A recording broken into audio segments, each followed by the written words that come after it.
that we are tracking for you right now comes in from Iran. Iran protests have entered the 5th day as large parts of the country ground to a standstill under a government-ordered shutdown. Demonstrators over the nation's failing finances has now migrated to the rural provinces. It has resulted in at least 7 fatalities among both protesters and security personnel. According to government and activist reports, the reported deaths suggest a shift towards a more aggressive government crackdown as the movement expands outside the capital. While the momentum of the protests has de-accelerated in Tehran, which is the capital, it has gained significant traction in the countryside now. Vast crowds of thousands of protesters have flooded the streets in multiple cities across Iran, demonstrating against the severe economic crisis gripping the nation. Behind the dense gatherings of demonstrators, enormous flames and thick plumes of smoke rise dramatically. In this visual, you can see people protesting and chanting. You can also see that the protesters have blocked the roads to the protest. And despite the risks, the crowds remain resolute, with chants growing louder in the face of repression, symbolizing a deeper frustration with decades of corruption, mismanagement, sanctions fallout, and the theocracy's grip on power. You can now see a massive fire as part of the protest. This is a part of a bigger demonstration that started late in 2025 over tough economic problems like the Iranian currency, the rial, hitting record lows and prices for food and other basics going way up. Inflation is over 40 to 50%, which makes life hard for many families. What began as strikes by shop owners in Tehran has spread to dozens of cities and now even the rural countryside, turning into calls for a political change. So this is currently the situation in Iran. What started out as shopkeepers who were protesting in Tehran, limited to the capital.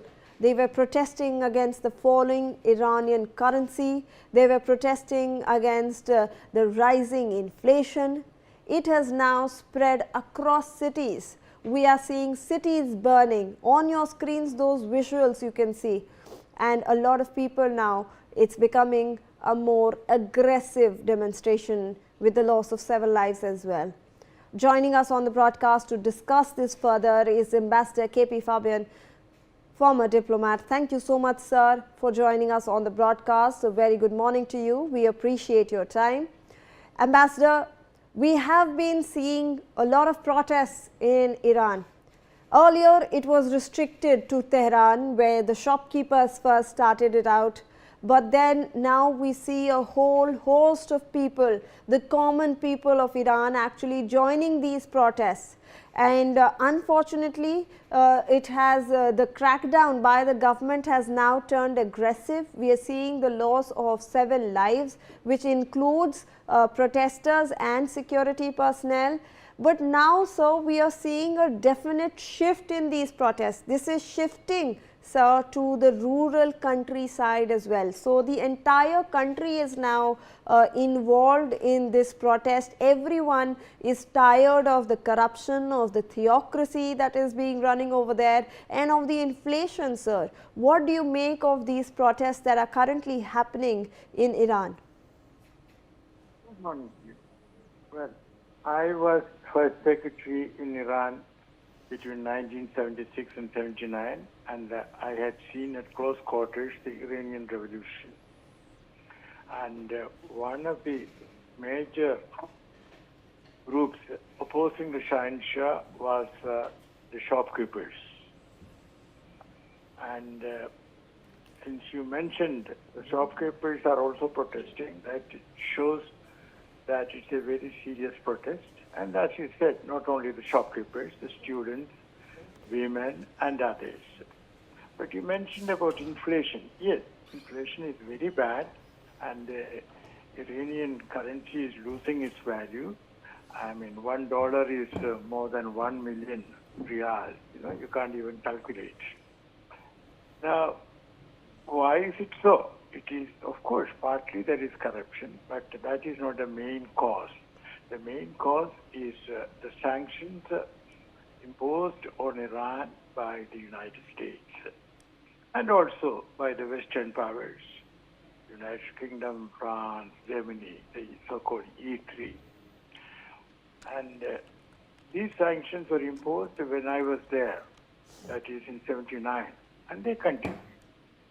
Obama had lifted the sanctions correctly, and then Trump reimposed them. And the whole thing is absolutely cruel and ridiculous because Iran is not making a bomb, and Iran is prepared to show everything to the IAEA.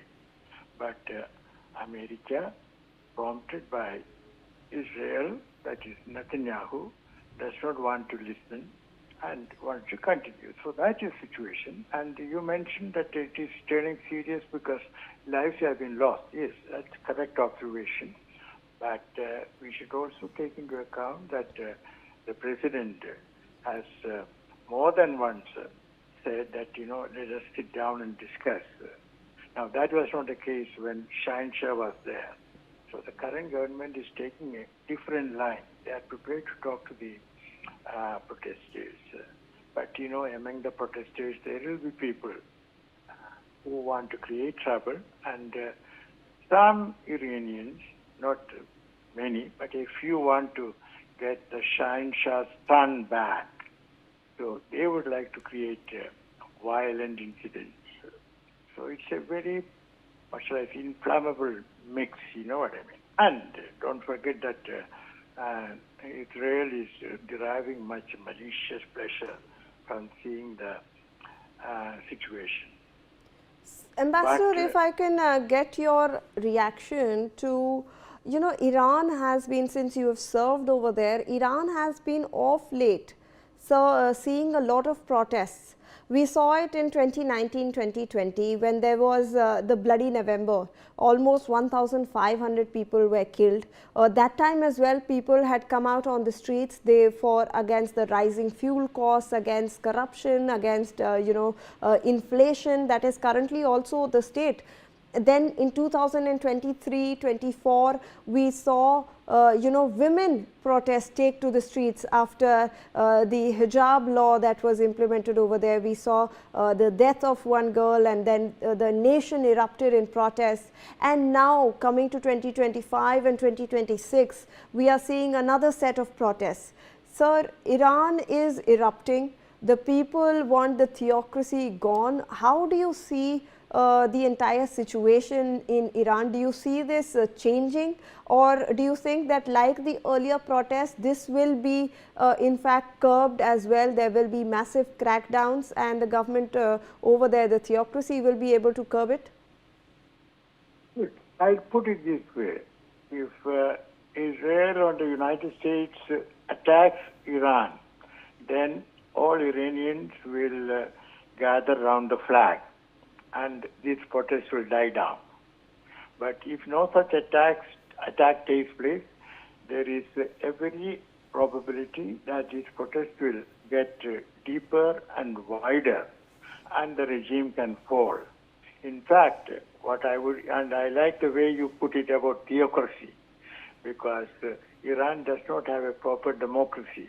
So even when there are elections held and there is a new president, still, the Ayatollah has the final say. And let me tell you that when I was there were many young Iranians who came to me, to the embassy, asking for a copy of the Indian Constitution, because they admired India and they believed that a constitution, republic like India's, will be in Iran's interest. Now, there are Iranians who still want it, and let us hope that they will succeed. But it is my hope and prayer that they will succeed without rivers of blood flowing, and that the Ayatollah regime will understand the writing on the wall and behave responsibly.